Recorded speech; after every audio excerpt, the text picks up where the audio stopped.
Everyone, welcome to Intentionally Living Today. I am so excited that you decided to join us today. Our topic for today is forgiveness. Our next one will be reconciliation because that's a totally different thing from forgiveness. Um, so I hope my intention by the end of this video is that you'll be equipped with the tools necessary to know how to forgive someone. And then our next video hopefully will help you to know how to move on to reconciliation if that's what you decide to do. Okay, let's clarify some misconceptions or some myths there are about forgiveness. One of them are people are perceive that if you were to forgive someone who have offended you means that you are very weak or that you're the person who actually did something wrong. And that is completely untrue. And actually, when you decide to forgive someone, it shows your strength that you have the ability to forgive someone who has so wronged you that you don't intend to be moving on for the rest of your life with that load on your shoulder or your mind. When you forgive someone, you release that load of you. You release those chains or the shackles that have been bounding you. And you give it over to God for God to deal with that person. Okay? So that's what you want to do.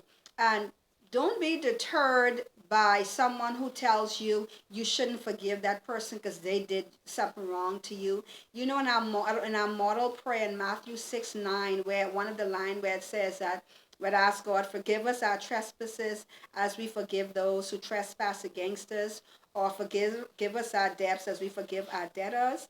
So you want God to forgive you for something you've done to someone else. So you want forgiveness from God for something you did wrong. So that means you have to forgive somebody else.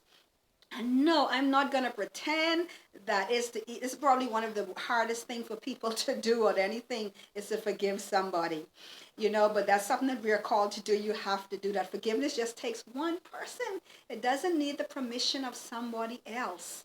And you can forgive somebody by writing a letter to them, by calling them on the phone, talking to them in person. My mode of communication is mainly face to face or on the telephone.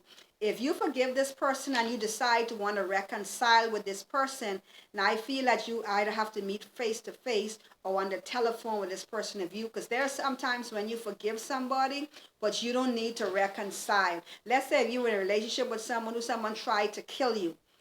You necessarily probably don't want a relationship with them. You don't want to reconcile with them, but you are called to forgive.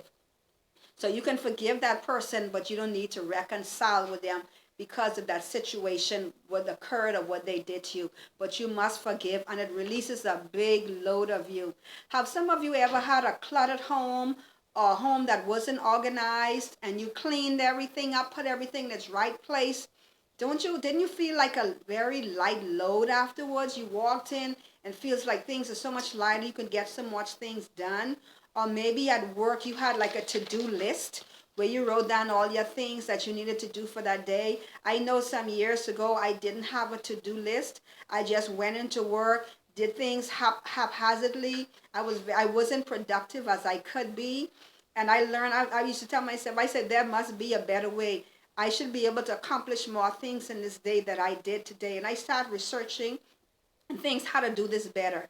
And I started, when I found it through this to-do list, I started writing my to-do list. And when I get to work, I put it out on my desk and I look at these things and I check off as I go and know that I accomplished things because I have a to-do list.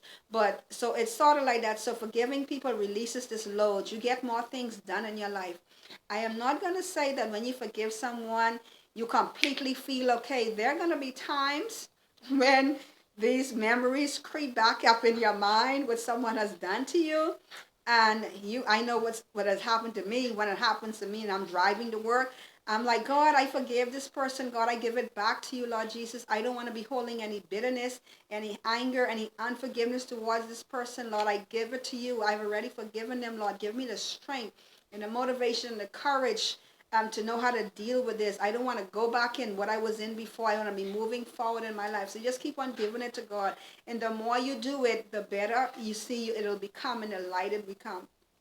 I do want to let you be aware that when you forgive some people, there are going to be people who are going to be very adamant that they didn't do anything wrong to you. There are some people that I know that I call them like they're God. They feel that they haven't done anything wrong to you, that you're the person wrong, or they will project what they have done wrong onto you. And by the time, it's finished, when you confront them, it's like you're the person who has done wrong. But don't let that deter you from forgiving them. You have these kind of people in your life as co-workers, family members, your spouse, your friends or former friends. But as I said, don't let that deter you. You are called to forgive other people, for one another, no matter what setting, no matter what it is. But as I say, that doesn't mean that you're going to reconcile